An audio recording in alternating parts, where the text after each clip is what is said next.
بالله الشيطان الرجيم. بسم الله الرحمن الرحيم. الحمد لله رب العالمين الرحمن الرحيم مالك يوم الدين. إياك نعبد وإياك نستعين. اهدنا الصراط المستقيم صراط الذين أنعمت عليهم غير المغضوب عليهم ولا الضالين.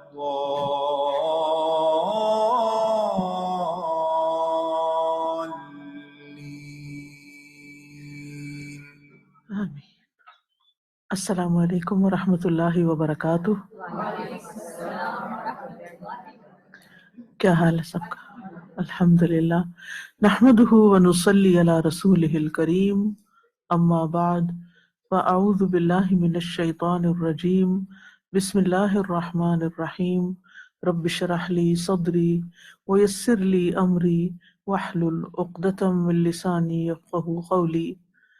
الحمد للہ الذی خلقنا وہدانا نحمدہ علی ما یوالیہ حمدا یحبہ ویرضیہ۔ تمام قسم کی حمد اللہ کے لیے ہے جس نے ہمیں پیدا کیا اور ہمیں ہدایت دی۔ ہم اس کی حمد کرتے ہیں جو وہ ہماری مدد کرتا ہے، ایسی حمد جس کو وہ پسند کرتا ہے اور جس سے وہ راضی ہوتا ہے۔ قل لئن اجتمعت الإنس والجن على أن يأتوا بمثل هذا القرآن لا يأتون بمثله ولو كان بعضهم لبعض ظهيرا۔ کہہ دیجئے اگر تمام انسان اور جن اس بات پر جمع ہو جائیں کہ وہ اس قرآن کی مانند کچھ لے آئیں تو وہ اس جیسا نہ لا سکیں گے، اگرچہ ان میں سے بعض کے مددگار بن جائیں۔ پچھلے سبق میں ہم نے 7 حروف کے بارے میں پڑھا کہ قرآن کریم کی قرأت کا وہ انداز ہے جس میں لفظ کو پڑھنے کی 7 مختلف صورتیں ہیں، یعنی قرآن مجید کے بعض حروف کی ادائیگی اگر قریشی لہجے میں مشکل ہو تو اسے کسی اور عربی لہجے میں اس طرح ادا کیا جائے کہ حروف بدل جائیں مگر معنی نہ بدلے۔ 7 حروف صحابہ کی کثیر تعداد سے ثابت ہے۔ نبی صلی اللہ علیہ وسلم کے دور میں بھی صحابہ میں قرأت کا اختلاف ہوا تو آپ صلی اللہ علیہ وسلم نے ہر ایک کی قرأت کو درست کہا اور یہ فرمایا کہ اسی طرح یہ صورت اتری ہے۔ قرآن کو 7 حروف پر نازل کرنے کا مقصد کیا تھا؟ امت کے لیے آسانی پیدا کرنا، عرب قبائل کو قرآن کے بعض حروف کو انہی کے لہجے میں پڑھنے کی اجازت دی جانا۔ 7 حروف قرآن کا اعجاز ہیں۔ جبریل امین خود ان حروف کو لے کر آپ پر اترے اور آپ نے ان حروف کو لوگوں کو پڑھایا۔ قرآن ایک حرف پر ہو یا 7 حرف پر، یہ سب اللہ تعالیٰ کی طرف سے نازل ہوئے۔ 7 حروف کے متعلق 4 گروہ ہیں۔ پہلا گروہ جس میں 2 رائے پائی جاتی ہیں اور وہ کل ہم پڑھ چکے ہیں۔ اب ہم دوسرے گروہ کی رائے کے بارے میں پڑھیں گے کہ دوسری رائے 7 سے مراد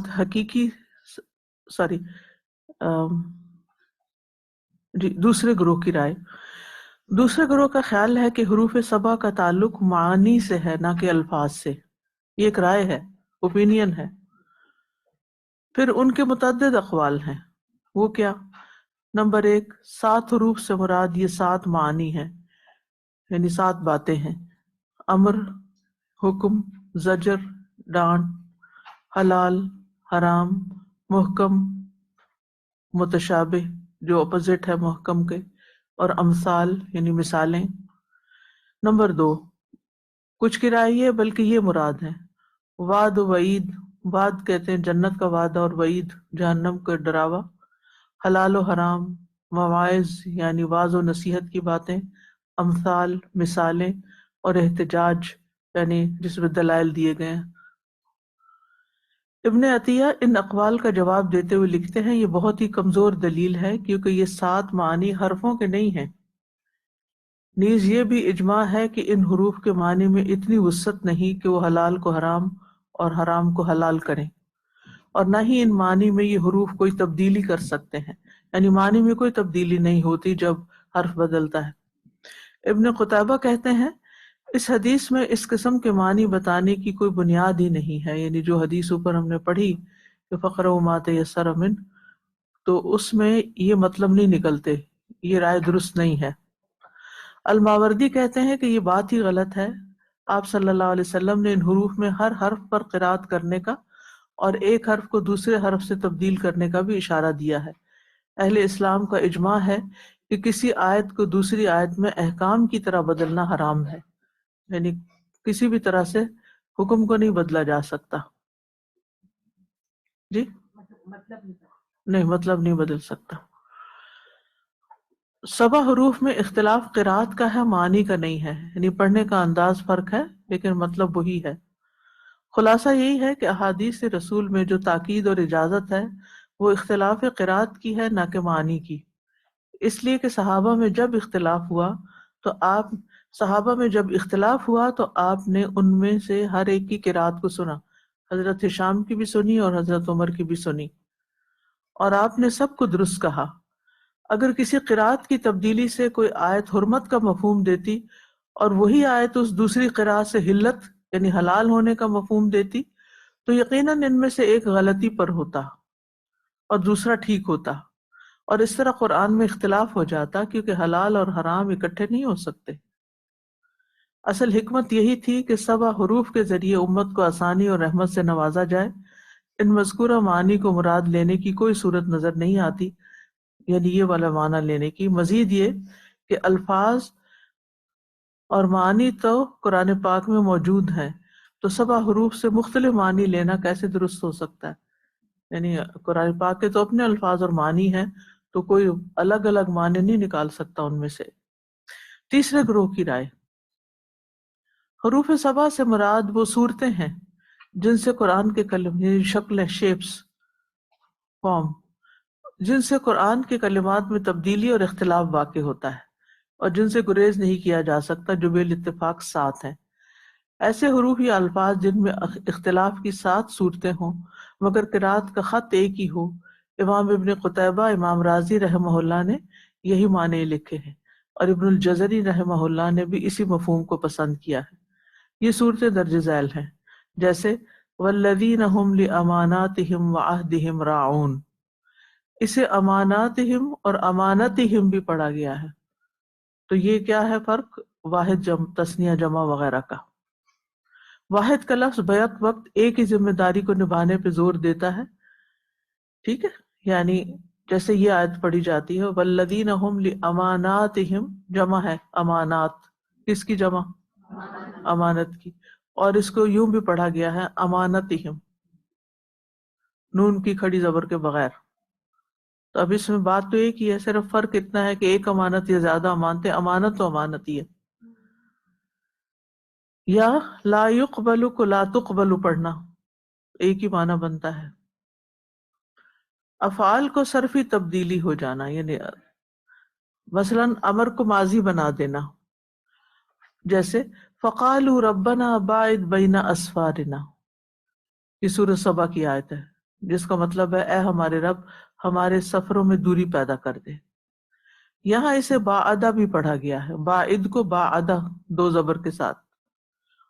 ایک اور قرات میں باعد، باعد بھی، ربنا باعد بین اسفارنا، جس میں معنی میں شدت آ گئی ہے، ٹھیک ہے، لیکن معنی کیا ہے؟ ایک سیم معنی ہے، معنی میں کوئی فرق نہیں آیا، صرف پڑھنے کا انداز فرق ہوا ہے۔ یا اعراب کی مختلف صورت کا واقع ہو جانا، جیسے ولا یضار کاتب ولا شہید، اسے یضار بھی پڑھا گیا ہے، نہیں دیا جاتا یا نہیں دیا جائے گا، ٹھیک ہے، معنی ایک ہی ہے۔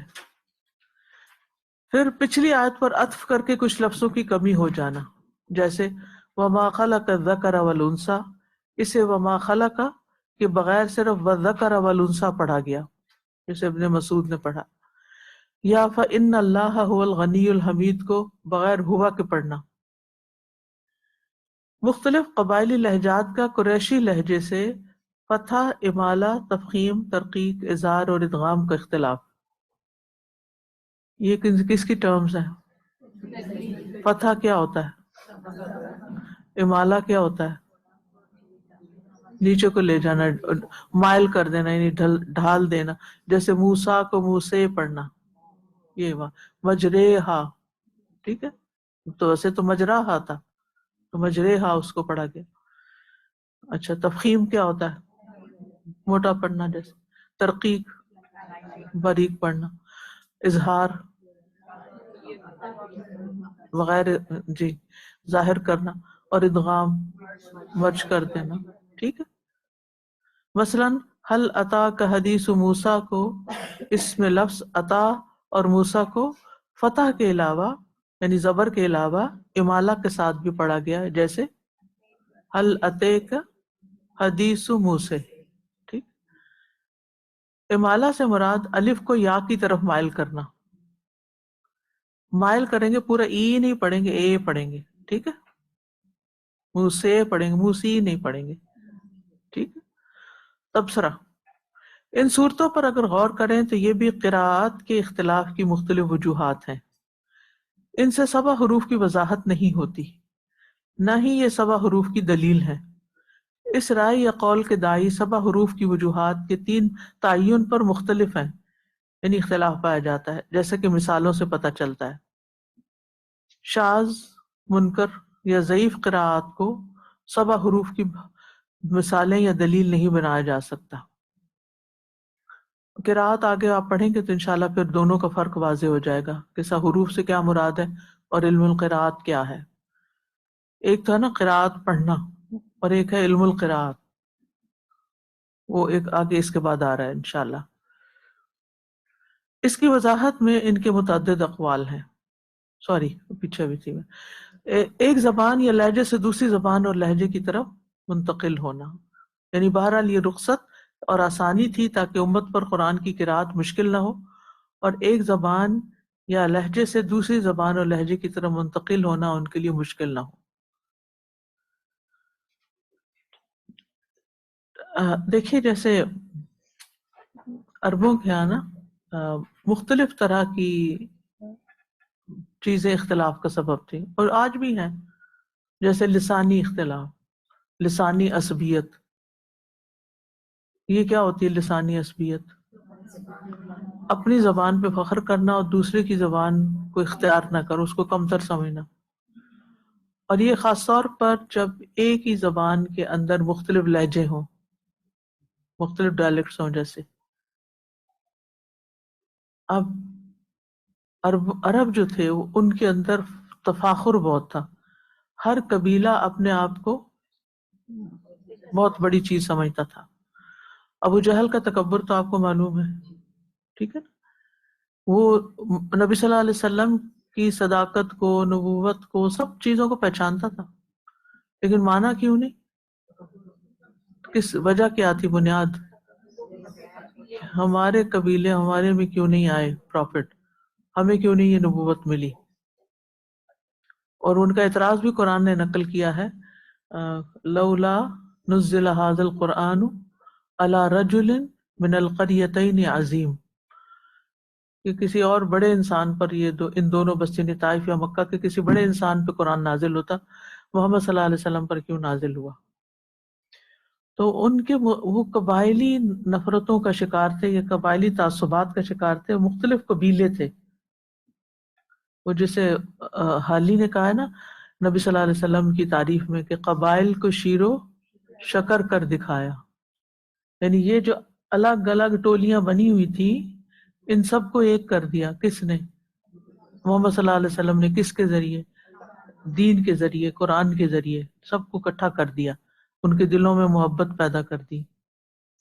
لیکن ابتدا میں جب قرآن نازل ہو رہا تھا تو اس وقت کیا تھا کہ لوگوں کے اندر ایک تو زبان سے الفاظ نکلنے کی مشکل کے علاوہ یہ عصبیت بھی پائی جاتی تھی کہ ہم قریش کے لہجے میں قرآن کیوں پڑھیں، اپنے میں پڑھیں، ٹھیک ہے. تو ان کو اجازت دے دی گئی آسانی کے لیے پڑھ لیں. اور اس میں اسی طرح کوئی امالہ کر رہا ہے، کوئی اوپر کر رہا ہے، کوئی نیچے کر رہا ہے، کوئی تا نہیں پڑھ سکتا وہ کاف پڑھ رہا ہے، کاف کو تا پڑھ رہا ہے، کوئی شین پڑھ رہا ہے. یعنی مختلف طرح کے ان کی بولیوں کے اندر کچھ کچھ حروف کا بھی فرق تھا، پروننسیشن کا فرق تھا، لہجوں کا فرق تھا. ان کو اجازت دی گئی. لیکن اور نازل کس میں ہوا تھا قرآن؟ قریش کے لہجے میں نازل ہوا تھا. لیکن ان کے لہجات کو بھی ایکسپٹ کیا گیا کہ اگر یہ اس میں بھی پڑھتے تو پڑھ لیں. پھر آہستہ آہستہ جب ان کی ذہن سازی ہو گئی اور انہوں نے نبی صلی اللہ علیہ وسلم سے یہ سنا کہ آپ جس خوبصورت انداز میں پڑھتے ہیں، تو انہوں نے ایکسپٹ کر لیا کہ قریش کا لہجہ ہی سب سے بہتر لہجہ ہے. تو ایک وقت لگا اور سٹیپ بائی سٹیپ وہ لوگ بھی پھر اس لہجے پر متفق ہو گئے. ٹھیک ہے. اب باقی قرات کا اختلاف ہے، اختلاف نہیں کہنا چاہیے، مختلف یعنی سٹائلز ہیں جیسے میں نے کل آپ کو سنا ہے. لیکن لہجات جو ہیں وہ اگر کسی کے اوپر کسی کا ہیوی ایکسنٹ ہے یا کچھ، تو وہ پڑھتے ہوئے بھی اس کے اندر آ جائے گا، اس کی معافی ہے. جیسے بلال رضی اللہ عنہ جو تھے وہ شین نہیں پروناؤنس کر سکتے تھے، حالانکہ وہ مؤذن تھے. تو کیا آپ کیسے پڑھتے تھے؟ اشہد ان لا الہ الا اللہ. ٹھیک ہے. تو یہ لوگوں کی کچھ لمٹس ہوتی ہیں نا، لمیٹیشنز ہوتی ہیں، تو اس کی رعایت رکھی گئی. ٹھیک ہے. اب کچھ مضمون سمجھ میں آیا؟ ہاں جی. ایرانین تھی خاتون، تو وہ مجھے زہرے کہتی تھی، تو مجھے بڑا یعنی ہنسی آئی کہ یہ زہرے کہہ رہی ہیں مجھے نا، میرا زہرا نام ہے. تو اور وہ اپنا بھی جیسے فریدے، تو مجھے اس وقت پتہ نہیں تھا ہاں کہ ایک یہ منٹ، اسٹائل دوبارہ سے بول. جی استاذہ، جب بہت پہلے میں جاتی تھی تو ایرانین ایک خاتون تھی، وہ مجھے زہرے کہتی تھیں، یعنی تو مجھے اس وقت بڑی تھوڑی ہنسی آئی دل میں، مجھے پتہ نہیں تھا کہ یہ بھی اسٹائل ہوتے ہیں اس طرح کے. تو اب مجھے کلیئر ہوا ہے کہ یہ اس طرح کی بھی یہ مجرحہ جیسے یہ قطع، تو وہ مجھے اسی یعنی طرح زہرا کی بجائے زہرے، جی فریدہ کی بجائے فریدے. فریدے ایسے کہتی تھی. تو اب مجھے تو ہمیں ایسے ہنسنا بھی نہیں چاہیے کسی کے کوئی بول رہا ہے کسی طرح، ہمیں پتہ نہیں ہوتی وہ وجہ. لہجہ ہے، جی اب لہجہ پتہ ہے. چلا ہے ٹھیک ہے. الحمدللہ. یعنی ایک سٹینڈرڈ لہجہ قریش کا اور ایک قبائل کا تھا. پھر آہستہ آہستہ کس پہ آگے جمع ہو گئے؟ قریش کے لہجے پر. سر جی حفص عاصم جو ہے یہ قریش کا ہے یا کسی اور کا؟ جو قریش کا ہی ہے، یعنی جس پہ حضرت عثمان رضی اللہ عنہ نے، یعنی وہ تو پھر الگ الگ قراتیں ہیں نا، وہ جی تو قرات کے اعتبار سے فرق ہے. اچھا، لیکن اس کا لہجہ وہ لہجہ تو پھر باقی قریش کا ہی رہا ہے. اچھا. جی.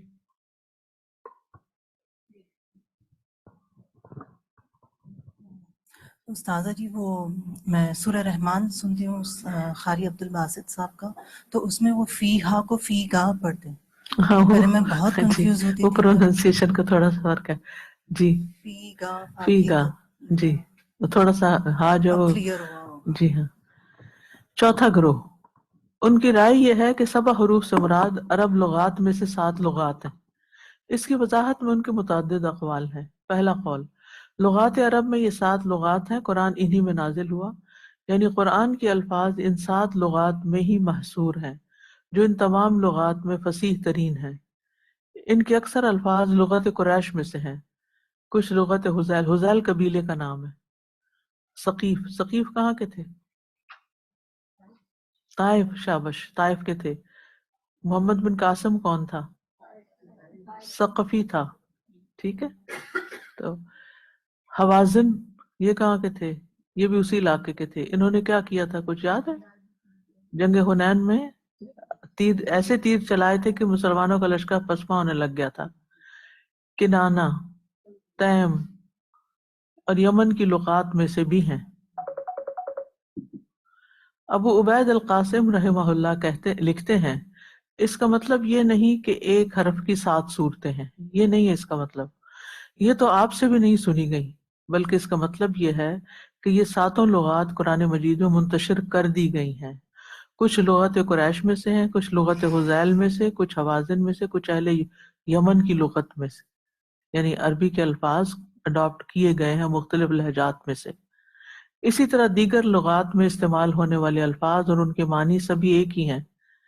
ان کا استدلال یہ ہے کہ عثمان رضی اللہ عنہ نے جب 4 افراد کو مصحف لکھنے کا حکم دیا تو انہیں فرمایا اذا اختلفتم انتم وزید بن ثابت فی عربیۃ من عربیۃ القرآن فاکتبوہ بلسان قریش فإن القرآن انزل بلسانہم۔ جب تم اور زید بن ثابت قرآن کریم کی کسی عربی میں اختلاف کرو تو پھر اسے لسان قریش میں لکھو۔ لسان کا کیا معنی ہے؟ زبان، کیونکہ قرآن ان کی زبان میں نازل ہوا ہے۔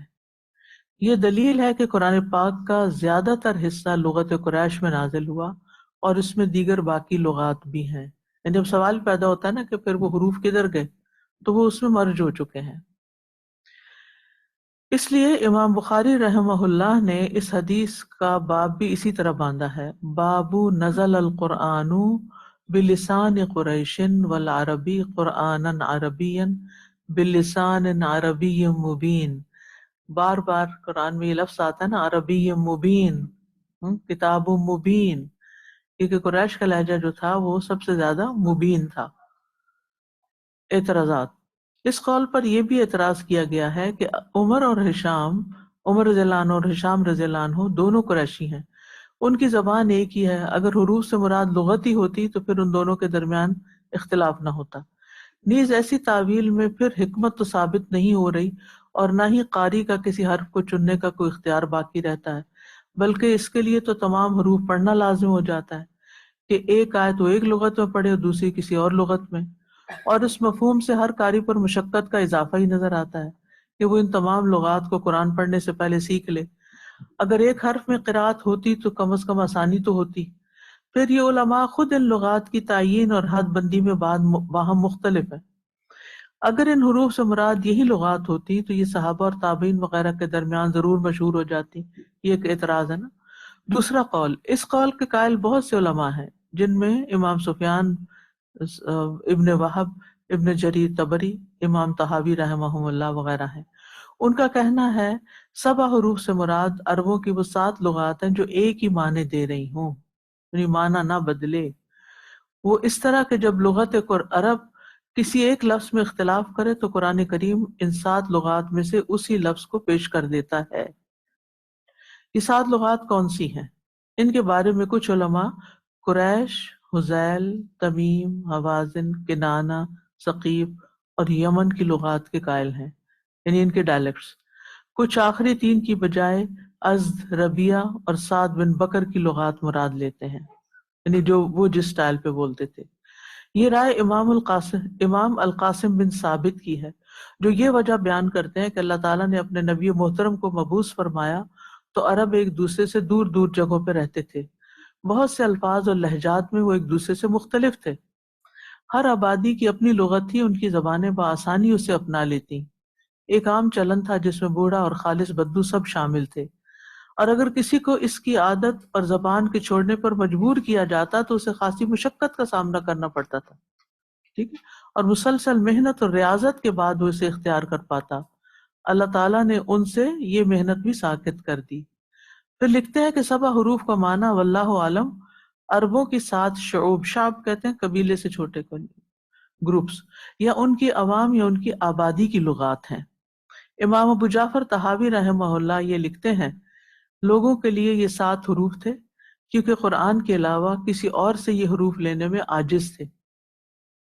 مزید یہ کہ وہ امی تھے، ان میں سے چند ایک ہی لکھنا جانتے تھے، اس لیے ہر ایک کے لیے مشکل تھا کہ اپنی زبان کے ساتھ دوسری زبان کو اختیار کرے۔ اس لیے اللہ تعالیٰ نے ان کے لیے آسانی پیدا کر دی کہ وہ مختلف الفاظ استعمال کر لیں جبکہ ان کا معنی ایک ہو۔ امام سفیان ابن عیینہ سے مدنی اور عراقی قرات کے اختلاف کے بارے میں پوچھا گیا، کیا یہ 7 حروف میں داخل ہیں؟ انہوں نے فرمایا نہیں، 7 حروف تو عربوں کے اس قول کی مانند ہیں جیسے وہ کہیں ہلم، تعال یا اقبل، یعنی ان 3 الفاظ میں سے ایک کا انتخاب کریں، ان میں سے جو بھی تم استعمال کرو اور کہو وہ کافی ہوگا۔ یعنی یہ بھی ایک رائے ہے کہ الفاظ جو تھے وہ بھی وہ اپنے اپنے استعمال کر لیتے تھے، معنی جب ایک ہی ہوتا تھا۔ اور یہ بھی ایک رائے ہے۔ 7 حروف کے مزید دلائل، کہ صحابہ کے درمیان اختلاف ہوا اور آپ نے دونوں کی قرات کو صحیح فرمایا. نیز حدیث ابو بکرہ میں بھی آپ نے فرمایا کلھا کافن شافن، کہ سب ہی کافی شافی ہیں. اس میں سے کافی کا کیا مطلب ہوتا ہے؟ پینے والی نہیں کافن یعنی کافی، کافی نہیں جی. شافن، شافی یعنی تسلی دینے والی، یعنی مطمئن کر دینے والی. اسی میں یہ بھی ہے کقولک ہلم و تعال، جیسے کہا جاتا ہے ہلم کا مطلب بھی آؤ اور تعال کا مطلب بھی آؤ. اس حدیث سے یہ واضح ہوتا ہے کہ اختلاف الفاظ میں تھا نہ کہ معنی میں. معنی میں کوئی اختلاف نہیں تھا. ابن مسعود کی روایت میں یہ بھی ہے من قرأ علی حرف فلا يتحولن منه الى غیرہ، جس نے ایک حرف پر پڑھ لیا وہ پھر دوسرے حرف کی طرف مت جائے، یعنی مکس اپ نہ کرے کہ کوئی کچھ پڑھے کوئی کچھ پڑھے، ایک ہی پہ رہے. اس قول پر علماء نے جو اعتراضات کیے ان میں سے ایک یہ ہے کہ 7 حروف سے اگر قبائل کی لغات مراد ہیں تو آپس میں فرق رکھنے والے الفاظ کے باوجود معنی تو ایک ہوگا، مگر ہیئت کا مطلب ہوتا ہے شکل، ہیئت نطق یعنی بولنے کا طریقہ مختلف ہو جائے گا، جبکہ نطق بھی ان لغات میں شامل ہے. نطق ساؤنڈ کو کہیں گے، ووکلائزیشن کہیں گے جی، بولنا. مگر اس تعریف اور وضاحت میں نطق کو 7 حروف سے نکال دیا گیا ہے. مزید یہ کہ یہ قول اپنی محدود تعریف کے ساتھ مختلف قراءات کا دروازہ بند کر رہا ہے، نہ ہی ان قراءات کے وجود کا کوئی سبب یہ اختلاف بتاتا ہے. ترجیح، اب کیا کریں، کون سی رائے لیں اتنے گروپس کی پڑھ کے. یہ بحث اور تمہیز ابھی تک جاری ہے، علماء اس پہ کوشش کیے جا رہے ہیں. ابن الجزری 30 سال تک اس حدیث کے معنی اور مفہوم پر غور کرتے رہے اور بالآخر فرماتے ہیں حتی فتح اللہ علی بما یمکن ان یکون صوابا انشاءاللہ، حتیٰ کہ جتنے اللہ نے چاہے ان کے ممکن معنی مجھ پر کھول دیے. یعنی 30 سال ایک حدیث پہ غور کیا ہے. علماء نے اپنی زندگیاں لگا دی ہیں قرآن پر محنت کرتے کرتے، کیونکہ قرآن سے محبت تھی نا. ہماری محبت کیا ہے؟ بس ایک دفعہ پڑھ لیا بار بار وہی پڑھیں. ہم ایسے زمانے میں نا کہ جس میں چند سیکنڈ کی ٹک ٹاک کے بعد ایک اور ٹک ٹاک دیکھنی ہوتی ہے، اس کی بات اس کی، اتنا ڈسٹریکشن کے علاوہ اتنی کھچڑی پک چکی ہے کہ کسی ایک چیز پر کوئی اطمینان ہے ہی نہیں، اور یعنی کوئی بھی فوکس نہیں رہا، توجہ نہیں رہی، غور و فکر نہیں رہا، گہرائی نہیں رہی، ٹھہراؤ ہی نہیں رہا. ہر چیز حرکت میں آ گئی ہے، کہیں ہم رکتے نہیں، کہیں ہم اپنے آپ کو نہیں ٹائم دیتے. اپنے آپ کو ٹائم دینا بہت ضروری ہے، اور جب ہم اپنے آپ کو ٹائم دیتے ہیں تو اس میں غور و فکر تبھی ہوتا ہے. اور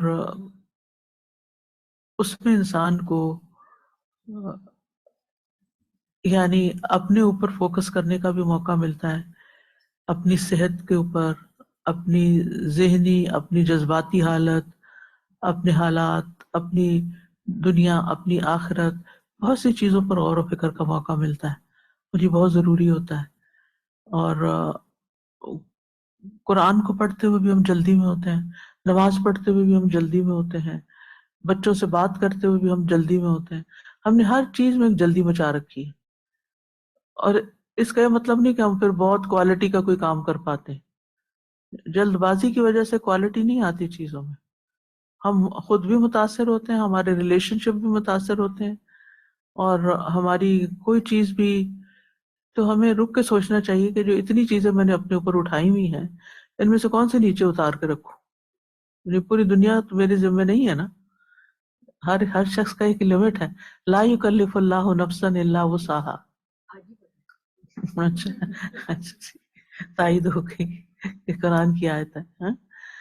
تو اللہ تعالیٰ کو ہماری کیپیسٹی پتہ ہے. اس کا مطلب نہیں کہ ہم سستی کریں اور ہم کچھ کاہلی کا شکار ہوں، کچھ نہ کریں اور بیٹھ کے بس باتیں سوچتے رہیں.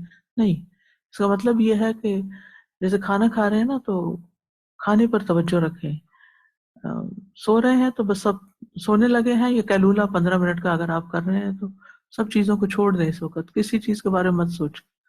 ہلکا ہلکا ذکر کریں اور آنکھیں بند کر لیں اور اپنے آپ کو ریلیکس کر دیں. اسی طرح پڑھ رہے ہیں تو اس وقت آپ اور چیزیں نہیں سوچیں. نماز پڑھ رہے ہیں تو بس باقی چیزیں بھول جائیں. تو اس طرح کی زندگی سے آپ کو قلب مطمئن نصیب ہوگا. وقت ضائع نہ کریں، لیکن اگر کوئی چیز نہیں ہو پاتی پھر بھی مطمئن رہیں. ما شاء اللہ کان وما لم یشاء لم یکن. میں نے اپنی سی کوشش کر لی ہے، اس سے زیادہ نہیں، کیونکہ اس سے پھر کوالٹی متاثر ہوتی ہے. ہر چیز کی کوالٹی ہم متاثر کرتے ہیں.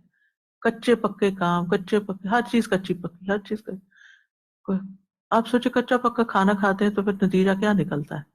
تو اسی طرح اگر علم بھی کچا پکا ہے تو پھر نتیجہ کیا نکلے گا. باقی چیزیں بھی زندگی میں تو بہت ضروری ہے کہ جو کام کریں اس پر فوکسڈ ہوں کہ اس وقت مجھے یہی کرنا ہے، مجھے اگلے کے ٹائم پر اگلا کریں گے اور اطمینان ہو. تو وہ کہتے ہیں کہ 30 سال. جی آپ کچھ کہہ رہے ہیں؟ مائک دیجیے.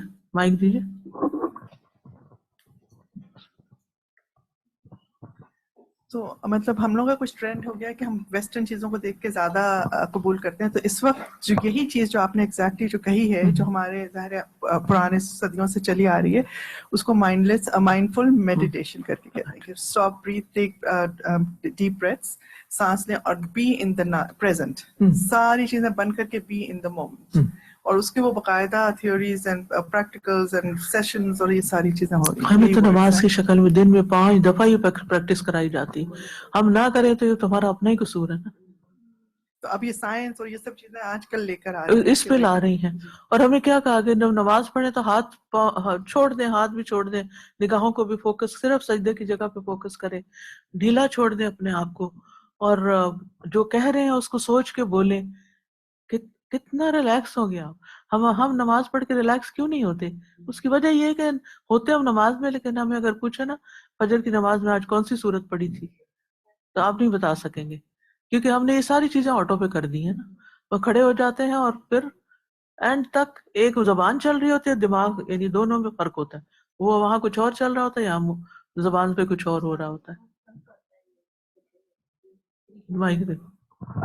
میں نے اس کی اتحیاتوں کے میننگ جب دیکھے اور پتہ چلا کہ یہ حضور پاک صلی اللہ علیہ وسلم اور اللہ تعالیٰ کے درمیان جو ہے مکالمہ ہے، تو مجھے اتنا اچھا لگا تھا پھر یہ کہ، اور اس کو سوچ کے جب نماز پڑھتے ہیں نا اس کی کیفیت ہی الگ ہوتی ہے کہ یہ حضور پاک صلی اللہ علیہ وسلم اور اللہ تعالیٰ کے یہ الفاظ ہیں، یہ ان کے درمیان.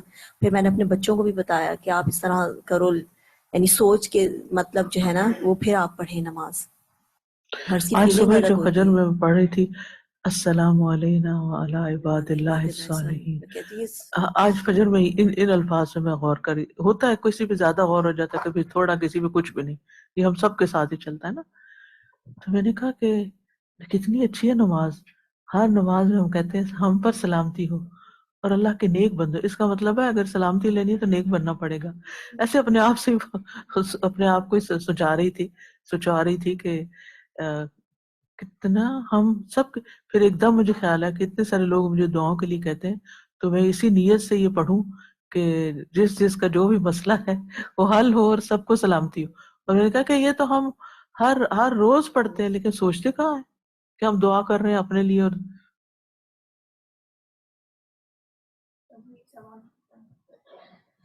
یہاں ایک آخری لائن پر لکھا ہے کہ مجھ پر اس کے مفاہم جو بھی ممکن تھے وہ کھل گئے.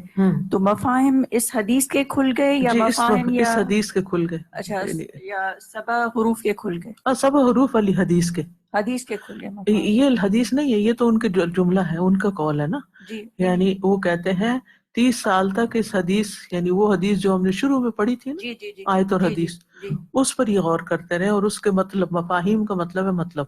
تو اس حدیث کے ان کے کھل گئے. جی اس دور کے مفسر، دلچسپ بات آ رہی، اس دور کے مشہور مفسر اضواء البیان کے مصنف شیخ امین الشنقیطی رحمہ اللہ سے دریافت کیا گیا کہ اس حدیث کے متعدد معنی میں ترجیحی معنی، ترجیحی کا مطلب پریفرنس کس کو، کیا ہو سکتا ہے. فرمانے لگے الذی ترجح لدی انی لا اعرف معناه، جو شے میرے نزدیک راجح ہے وہ یہ کہ میں اس کا معنی نہیں جانتا. انہوں نے تو لا علمی کا اظہار کر دیا کہ ایگزیکٹلی اس کا کیا مطلب ہے میں نہیں جانتا. راجع موقف. اس ساری بحث میں جو موقف راجع ہے، یعنی اتنے سارے بحثوں کے بعد جو بات خلاصہ ہے وہ یہ کہ 7 حروف سے مراد 7 طرح کی تبدیلیاں ہیں. یہ کسی نص سے ثابت نہیں ہے، نہ کسی حدیث سے ثابت ہے کہ کون سی تبدیلی کہاں ہوئی، نہ قرآن کی کسی آیت سے ثابت ہے، نہ صحابہ کے اقوال سے ثابت ہوتے ہیں، بلکہ اس علم کے ماہرین نے غور و فکر کر کے جو نتیجہ اخذ کیا وہ یہ ہے کہ اس سے یہ پتہ چلتا ہے، نتیجہ اس سے یہ پتہ چلتا ہے کہ اس چیز کے پیچھے کوئی نہیں پڑا، وہ اسے نارمل لیا، اچھا یہ اس طرح پڑھ رہا، ہاں ٹھیک ہے، یہ اس طرح پڑھ رہا، ٹھیک اس، لیکن اصل سٹینڈرڈ کس کو رکھا؟ لغت قریش کو. جیسے ان کو دیا ویسے لے کر اپنی ذمہ داری ادا کی اور اس کو سکھانا شروع کر دیا. بعض چیزیں وحی الہی کے متعلق ایسی ہوتی ہیں کہ ان کو من و عن، یعنی جیسی ہیں ویسے ہی ایز از لینا ضروری ہوتا ہے اور ان پر ایمان لانا ضروری ہوتا ہے. 7 حروف قرآن کا معجزہ ہے. دراصل یہ قرآن کے معجزات میں سے ہے کہ اس میں اس قدر ورائٹی اور وسعت پائی جاتی ہے. کیا دنیا کی کسی اور کتاب میں یہ مثال ہے جو قرآن میں 7 احرف کی صورت میں ہے؟ یہ صرف اور صرف اللہ تعالیٰ ہی کا کلام ہے. یہ معجزہ بھی ایمان میں اضافے کا موجب بنتا ہے. 7 حروف کے 2 فوائد. اس سب کے باوجود اس بات پر سبھی علماء متفق ہیں کہ 7 حروف کے 2 فوائد ضرور ہیں. نمبر 1، حروف 7 کا تعلق قرات سے ہے نہ کہ معنی سے. ٹھیک ہے. نمبر 2، حکمت اس میں یہی تھی کہ امت پر تخفیف اور آسانی ہو جو رب کی طرف سے رحمت ہے، یعنی آسانی کے لیے یہ ہوا، اور اس کا تعلق پڑھنے کے انداز سے ہے. بس یہ 2 باتیں یاد رکھیں. کبھی بھی کوئی، کیونکہ مسلمانوں میں سے کچھ لوگ اس کو مانتے ہی نہیں ہیں، وہ کہتے ہیں ہے ہی کچھ نہیں، اس کی کوئی اصلیت نہیں، لیکن حدیث بھی اوتھینٹک ہے اور اتنے لوگوں نے اس حدیث کی گواہی دی کہ جن کو گننا ممکن نہیں تھا اس وقت جب حضرت عثمان نے پوچھا کہ حدیث کس کس نے سنی ہے. اتنے لوگ سن چکے تھے نبی صلی اللہ علیہ وسلم کی زبان سے. اور یہ حضرت عمر اور حضرت شام والا واقعہ بھی اوتھینٹک ہے. تو یہ جیسے میں نے آپ کو بتایا نا کہ لہجات فرق تھے، سٹائل فرق تھا، پھر ان سب کو ایک جگہ جمع کر دیا گیا. قرآنی علوم کو اگر ہم کھنگالیں تو ممکن ہے اس حدیث کے چھپے راز مزید کھل جائیں. فصل اور وصل کا باب ہو. فصل ہوتا ہے الگ ہونا اور وصل ہوتا ہے اکٹھے ہونا. یا وقف اور اعراب کا. وقف کہاں ہوتا ہے؟ آیت پہ جیسے، اور اعراب زبر زیر. یا دیگر ابواب قرات. ان میں مزید تحقیق اس حدیث کے مفہوم کے مزید کئی چھپے راز کھول سکتی. ایک ہی سرحد میں رہنے والے لوگوں کے مختلف لہجات. اس حدیث پر پریشان ہونے کی ضرورت نہیں. ہمارے ہاں کے مختلف لہجات جیسے سرائکی، پنجابی، پوٹھوہاڑی یقیناً ایک دوسرے سے مختلف ہیں، مگر کیا کسی ایک لہجے پہ سبھی کو مجبور کیا جا سکتا ہے؟ پنجابی کے کتنے لہجے ہیں؟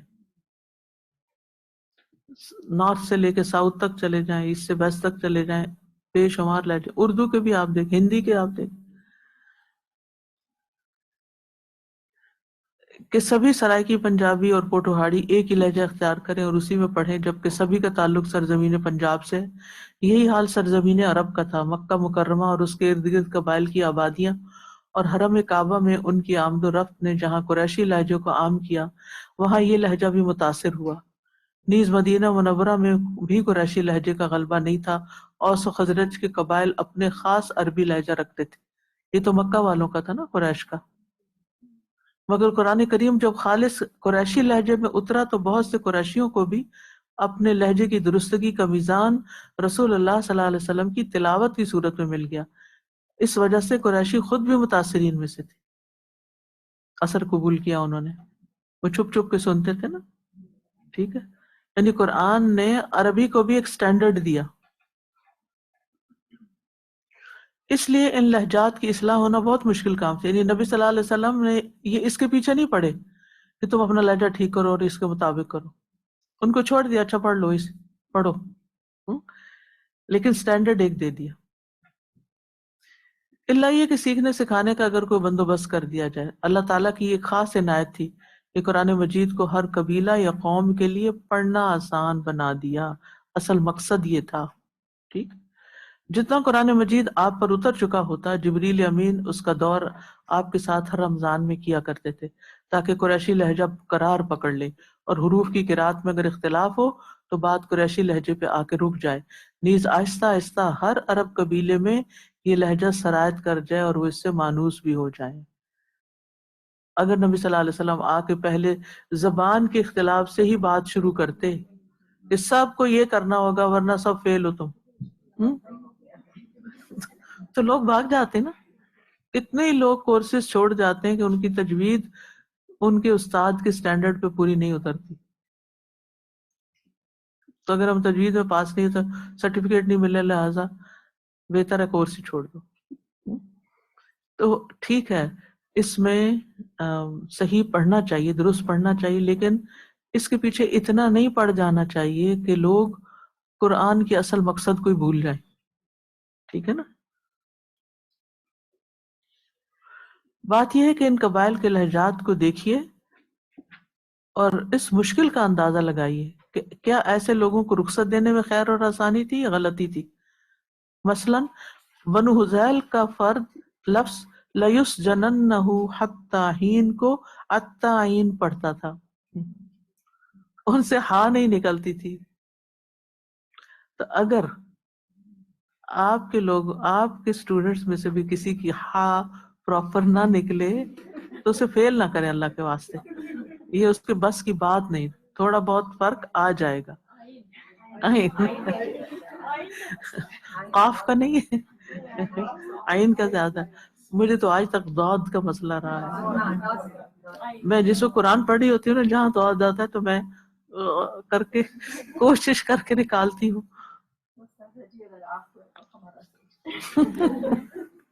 صحیح ہے۔ اور بنو اسد والے تعلمو یا تعلمون کو تعلمو و تعلمون پڑھتے تھے، یعنی ان کا سٹائل تھا، یعنی وہ نیچے لے جاتے تھے۔ اچھا اس سے بھی فرق پڑتا ہے، جو پہاڑی علاقوں کے لوگ ہوتے ہیں نا وہ اور طرح الفاظ کو اٹھاتے ہیں، جو نیچے ساحلی میدان میں رہتے ہیں ان کا سٹائل اور ہو جاتا ہے۔ زمین کے فرق سے بھی لہجوں پہ فرق پڑتا ہے۔ اور تسودو کو تسودو اور علم آہد کو علم احد پڑھتے تھے۔ آپ تو اس کو لہن جلی کر کے اسٹوڈنٹ کو فیل کر دیں۔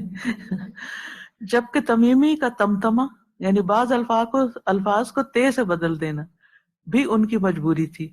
وہ وناس کو ونات پڑھتے تھے، سین نہیں نکلتا تھا، تا پڑھ جاتے تھے، یعنی انٹینشنلی نہیں، دماغ میں ان کے سین ہی تھا، یعنی لفظ وہی تھا لیکن بولنے میں۔ قیس قبیلے کا کشکشا یعنی کشکشا کا مطلب ہوتا ہے بعض الفاظ کو شین سے بدل دینا، یہ معروف تھا۔ وقد جعل ربک کی تحت کی سریہ کو قد جعل ربش تحتش، کاف کو شین پڑ جاتے تھے۔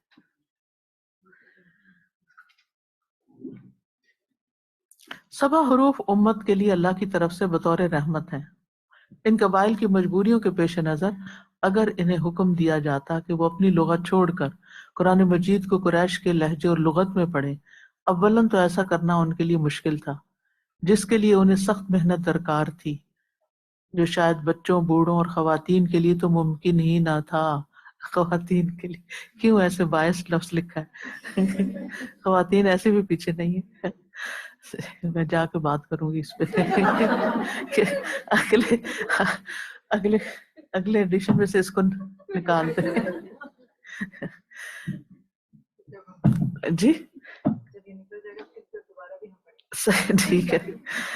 اپنی عادت اور لہجے سے دوسرے لہجے کو اپنانے میں جہاں ان کا وقت الگ لگتا وہاں وہ شاید اس قریشی لہجے کو قبول کرنے سے بھی انکار کر دیتے اور اسے تعصب سمجھتے۔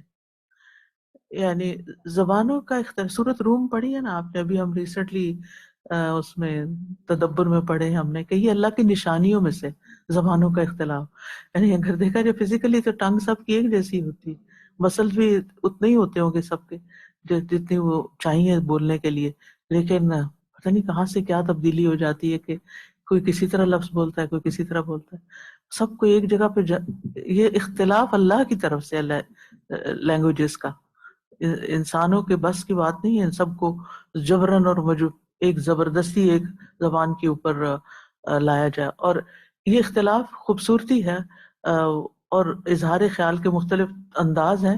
اب اس کا یہ مطلب نہیں کہ جو کوئی خاص زبان بولتا ہے اس کے اوپر ہنسیں ہم یا اس کا مذاق اڑائیں یا زبانوں کی بنا پر ہم اپنے آپ کو الگ قوم بنا لیں اور پھر اس کی وجہ سے دوسروں کے ساتھ لڑائی شروع کر دیں.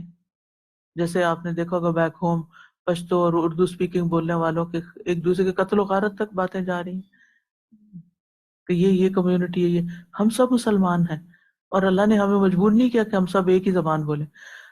کچھ لوگ پھر مجبور کرتے ہیں کہ نہیں عربی سب بولیں, ساری امت کی زبان عربی ہونی چاہیے. کیسے ہو سکتی ہے؟ نبی صلی اللہ علیہ وسلم کے زمانے میں بھی کسی کو یہ مجبور نہیں کیا گیا کہ ٹھیک ہے عربی کی اتنی خوبصورتی تھی یا اتنا اس کا محبت ہوئی لوگوں کو قرآن اور اسلام کی وجہ سے کہ انہوں نے اب اڈاپٹ کر لی یہ زبان. جیسے مصر میں, شام میں, فلسطین میں, ان سب علاقوں کی زبان پہلے عربی نہیں تھی. جب مسلمان وہاں گئے ہیں تو انہوں نے پھر اس زبان کو اختیار کر لیا. سنت رسول بھی یہی ہے کہ آپ صلی اللہ علیہ وسلم نے ایسے قبائلی افراد کو مجبور نہیں کیا بلکہ ان کے ساتھ مکمل ہمدردی اور کھلے ذہن کا مظاہرہ کیا جس سے وہ قریشی لہجے سے محبت کرنے لگے. یعنی یہ جو شخصی آزادی ہوتی ہے نا, جس میں انسان کی سوچ کی آزادی ہے, جس میں انسان کی بولنے اپنی زبان کی اختیار کرنے کی یا اپنے پسند کے کھانے کھانے کی, یا تو اس کو جبرن نہیں ختم کرنا چاہیے. گھر کی سطح پر بھی, قوم اور ملک کی سطح پر بھی ٹھیک ہے کوئی ایک کامن لینگویج ہو سکتی ہے کہ جس کے ذریعے آپس میں لوگ کمیونیکیٹ کریں, کیونکہ کمیونیکیشن سے لوگ قریب آتے ہیں. لیکن اس کا یہ مطلب نہیں کہ ہم انہیں مجبور کر کے اپنی زبان چھوڑ دو. اب یہاں بھی آپ دیکھیں کہ جس بچے کو ایک سے زیادہ نہیں زبانیں آتی ہوں وہ اس کے لیے فائدے کی چیز ثابت ہوتا ہے. یعنی جن کو صرف انگلش آتی ہے وہ گھاٹے میں, وہ فائدے میں زیادہ ہیں جن کو فرینچ بھی ساتھ آتی ہے یا کوئی اور ان کی مدر ٹنگ بھی ساتھ. بلکہ مختلف جگہوں پر اس کا اہتمام بھی کیا جاتا ہے, یعنی اس کے لیے جی کلاسز ہوتی, جی ہاں کلاسز ہوتی ہیں, اس کے لیے گرانٹس دی جاتی ہے. صرف یہاں نہیں, کئی ملکوں میں ایسا ہوتا ہے کہ ابھی تیمیہ گئی ہوئی تھی جنیوا, تو بتا رہی تھی کہ وہاں پر جن کے پاس ٹھہری تھی زورخ میں کلاسز ہوتی ہیں الحمدللہ ہماری, تو بتا رہی تھی کہ وہ ان کے ہسبینڈ جرمن ہیں اور وہ خود پاکستانی بیک گراؤنڈ سے. تو بچی کو اردو نہیں آتی تھی, تو انہوں نے باقاعدہ کلاسز لے کے 1 مہینہ پوری اردو سیکھی, اور یعنی کہ مدر ٹنگ اردو تھی تو اس میں کمانڈ حاصل کی. تو اس طرح مختلف چیزوں کو سیکھنے سے مختلف لوگوں کو ہم سرو کر سکتے ہیں. اور ہمارا اصل مقصد کیا ہونا چاہیے مختلف زبانیں جاننے کا, کہ ہم مختلف لوگوں سے کنورس کر کے ان کو اپنے دین کی بات بتا سکیں.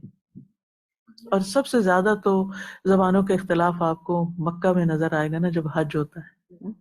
سبحان اللہ, اتنی زبانیں اور اتنے لوگ اور اتنے, یعنی آپ گزرتے چلے جائیں نا, تب آپ میں تو خیر لوگ نہیں بولتے, لیکن مینا میں جب آپ کنکریاں مارنے کے لیے جاتے ہیں نا, تو ایک گروہ آپ کے آگے کچھ اور بول رہا ہوتا ہے, ادھر سے کوئی اور آواز آ رہی ہوتی, پیچھے سے کوئی اور آواز آ رہی ہوتی. اتنی اللہ کی شان اور اللہ کی قدرت ہی نظر آتی, یعنی میں تو حیران ہی ہوتی چلی جاتی ہوں. سبحان اللہ, اللہ تعالیٰ ان ساری زبانوں کو سمجھتا ہے.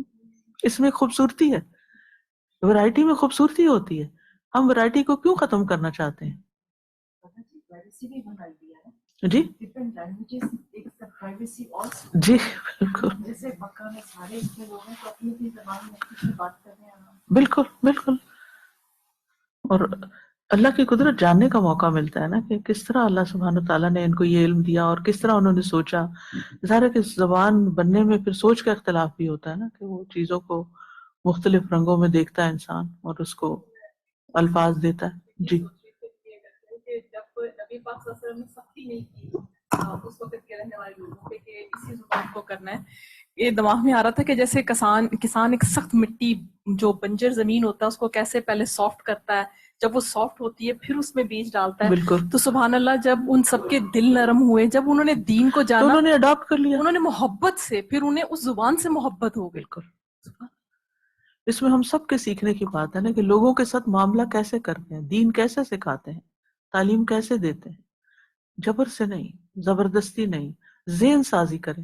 نبی صلی اللہ علیہ وسلم کا سب سے بڑا کارنامہ یہ ہے کہ انہوں نے لوگوں کے ذہنوں کو, ان کی سوچوں کو, ان کے عقائد کو بدل کے رکھ دیا, جو کہ بہت سخت قوم تھی.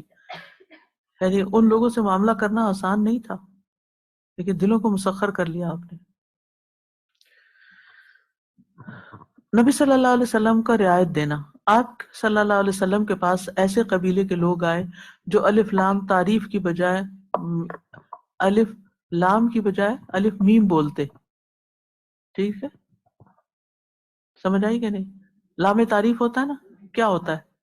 جیسے کتاب سے الکتاب، تو وہ کتاب بولتے تھے، الکتاب نہیں بولتے تھے، ٹھیک ہے، لام کو میم بولتے تھے۔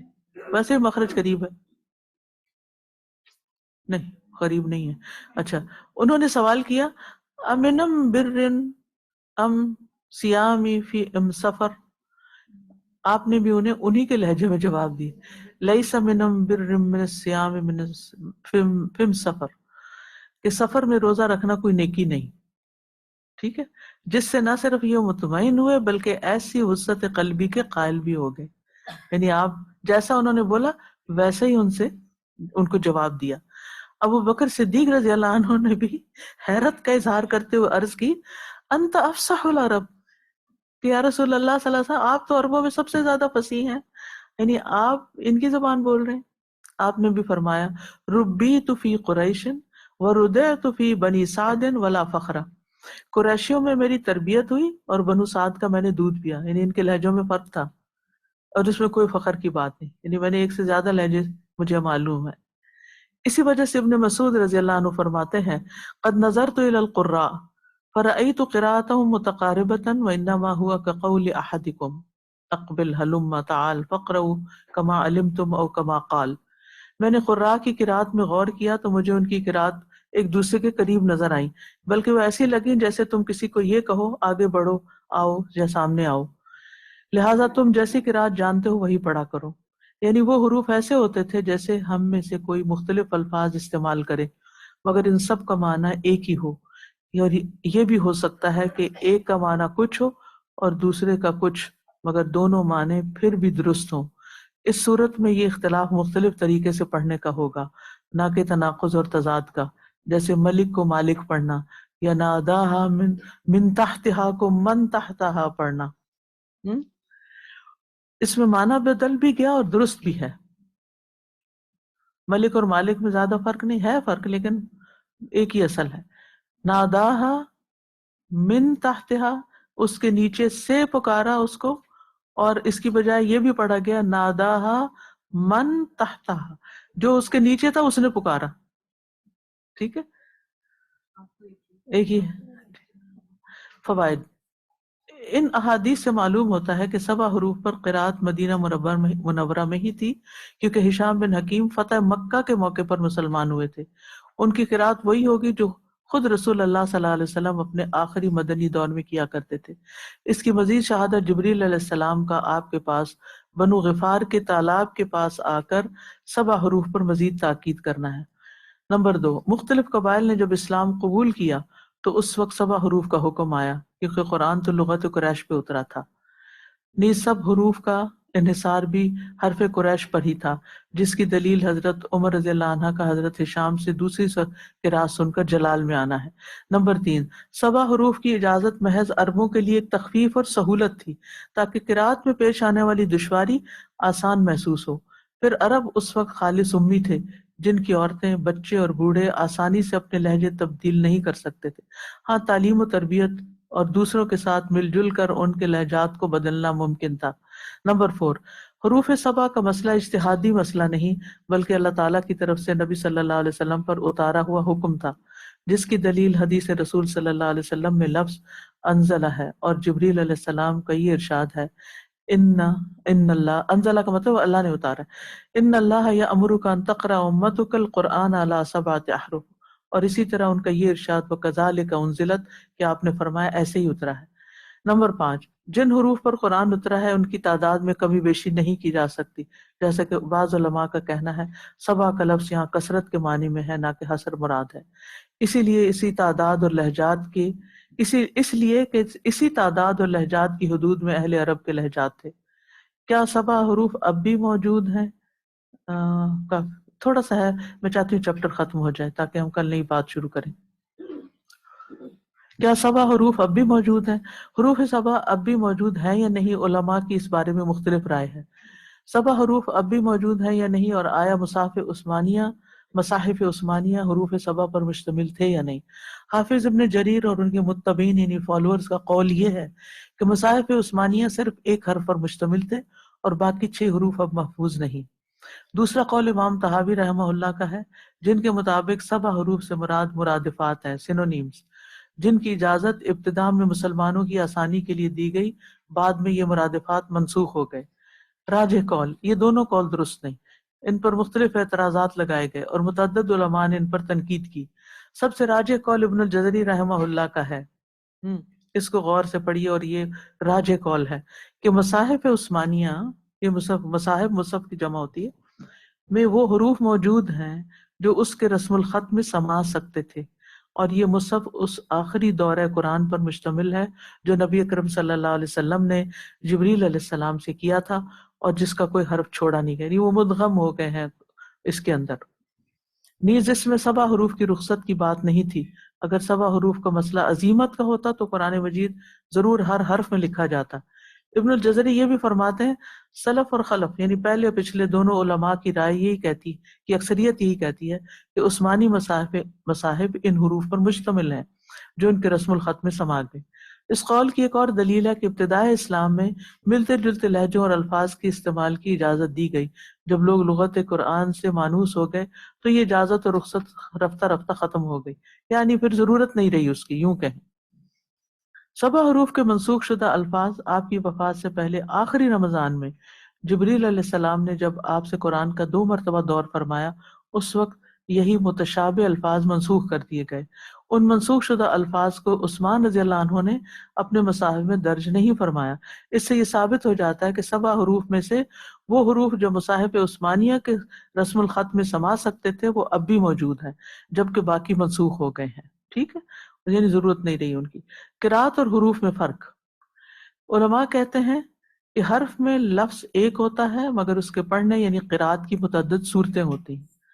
رسول اللہ صلی اللہ علیہ وسلم کی قرات رب کریم کے حکم کے مطابق تھی، جو کچھ نازل ہوتا آپ اسے صحابہ کو پڑھ کر سناتے، کبھی کبھی وحی کے الفاظ کو متعدد صورتوں میں بولتے اور ادا فرماتے، جن کا تعلق اعراب کی مختلف جائز صورتوں میں سے ہوتا، یا مد اور قصر سے ہوتا، یا کہیں تخفیف اور کہیں تثقیل کا ہوتا یعنی ہیوی، یا نقل اور ابدال سے ہوتا، ایک کی جگہ دوسرا لفظ حرف۔